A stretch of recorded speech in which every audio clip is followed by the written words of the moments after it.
Well, if it isn't the most debated topic in the history of mankind, Nevsky or Huo. Deciding between these two is like deciding who is better between Khabib Nurmagomedov and Conor McGregor. One beats the other, sure, but just like any amateur starting with a niche, you gotta start with one. So that brings us again to the question of who's overall the better investment between Nevsky and Huo Qubing. Factors we are considering in this comparison are their kit and utility, usability in open field, rally, garrison and Sunset Canyon, and longevity, meaning how long they're gonna stay relevant and in the meta. For example, YSG, who served people for literally 5 years until he was replaced by Zhuge Liang, and Nevsky is almost there. He's been out for 2 years now and is still in the meta, like literally still in the meta. However, Huo is still fresh, like a pineapple, and so far, going very strong. You'll see him in every best player's open field lineup, because for damn sure, they're running at least 2 cav marches, which are Nevsky Juan and Huo William. When Huo got released, he only replaced XY, not Nevsky, so those who were using XY William are now using Huo William. And yes, I know, including me, the day I maxed XY, literally the next day after, Huo got released. So, you can imagine my pain now. I hope one day I can get over it. You know, it's like when you take a girl on a date and you buy her all of these nice things and you buy her a nice dinner, and the next day she blocks you and unmatches you on Tinder. It's literally the same thing. So, you know what they say, time is the best healer, and I just need some time to heal and I should be okay. Right, back to the topic. Huo is best described as an assassin march. And yes, assassin as in Assassin's Creed, the game. I am a man of culture, so I have played all of them. Anyway, he has got one of the highest damages in the game, and beside that, it's mainly due to his third and fourth skill, and the expertise, which is an enhanced version of skill number 4. So, what do I mean by assassin? You may wonder. It's that you can run around on the field and target low health marches, kill them, and each time you do that, you get 3000 healing factor. Keep in mind, you must be the one who does the last blow, the final blow, and kills the march, or else this effect will not work. And every time you enter battle, you get 30% skill damage bonus. Insane. And that requires only 850 rage to burst your active skill. So in 15 seconds, because this buff lasts only for 15 seconds, you're gonna do 30% more skill damage, and your active skills are gonna cost you only 850 rage. So that's gonna be quite fast cycles in this 15 seconds. Once these 15 seconds are over, then you're gonna get a boost of 10% to your normal damage. And what is normal damage? Well, it's the white numbers you see when in combat. So a smite, basic attacks, and counterattacks. All of these are considered normal damage. And the best simple example of this 3000 healing factor is when you pair Huo with Heraclius to chain barbs. So remember, Heraclius has circular AoE, and he gives you a very nice shield. And Huo, well, he does the DPS, he does the damage. So when the barb dies, you get 3000 healing, then 8 seconds cooldown, and this keeps repeating until your chain is over. And at the end, this march, the Huo Heraclius march, is still at full health.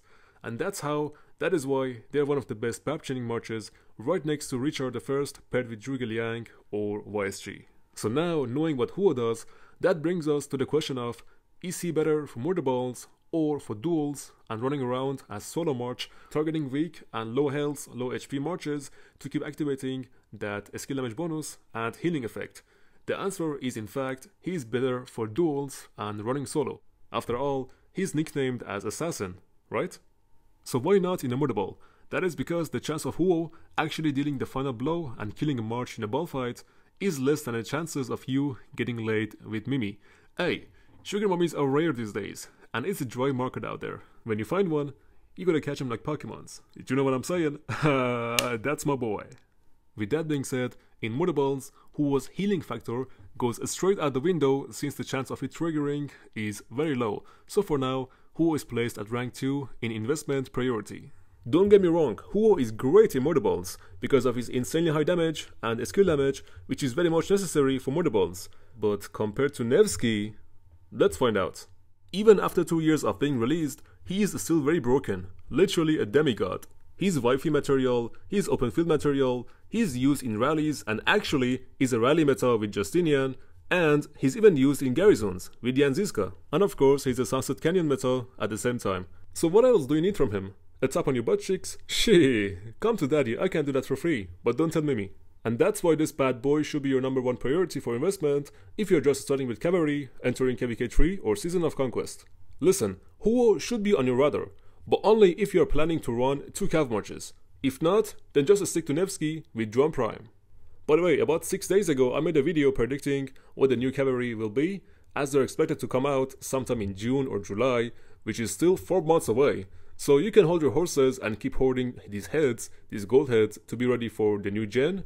Or if you're in a rush and have a fight coming up, then just take my word for it and invest in Nevsky. I can assure you he won't be out of the meta even with the release of new Cavalry. He'll serve you good for at least another year or two. Put your belief and trust in Daddy Furious, cause I do not disappoint. Amen. So, Nevsky 5551 or Nevsky Max. Some people underestimate his expertise and say 5% normal damage plus 10% chance for 30% heals is meh, super low, irrelevant, but that's why they are some people and I'm Daddy Furious.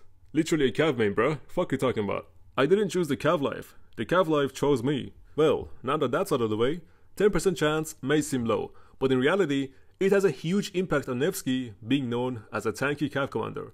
So let's say you are fighting with someone, and if the first march they choose to target is your Nevsky, then that's a huge mistake on their part. This is huge! They have just increased the chance of this buff getting activated, giving you additional 30% health. Guys, it's very simple. The more marches attacking you, meaning you're getting hit with more normal attacks, meaning that 10% chance becomes higher. And the same goes for you. Never target the Nevsky as the first thing you plan to attack. Go for other marches like 𝒟𝒶𝒹𝓎 Prime and Huo Qubing. As easy as that. Another important tip for Nevsky that some people tend to misunderstand often is the active skill and his defense reduction debuff. That debuff works only when your target is surrounded, not your Nevsky.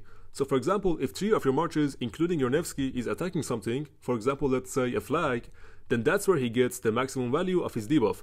So 15% multiplied by 3, that is 45% defense reduction applied to that poor flag you are swarming. And it can be anything, not only a flag. Now back to Huo Qubing.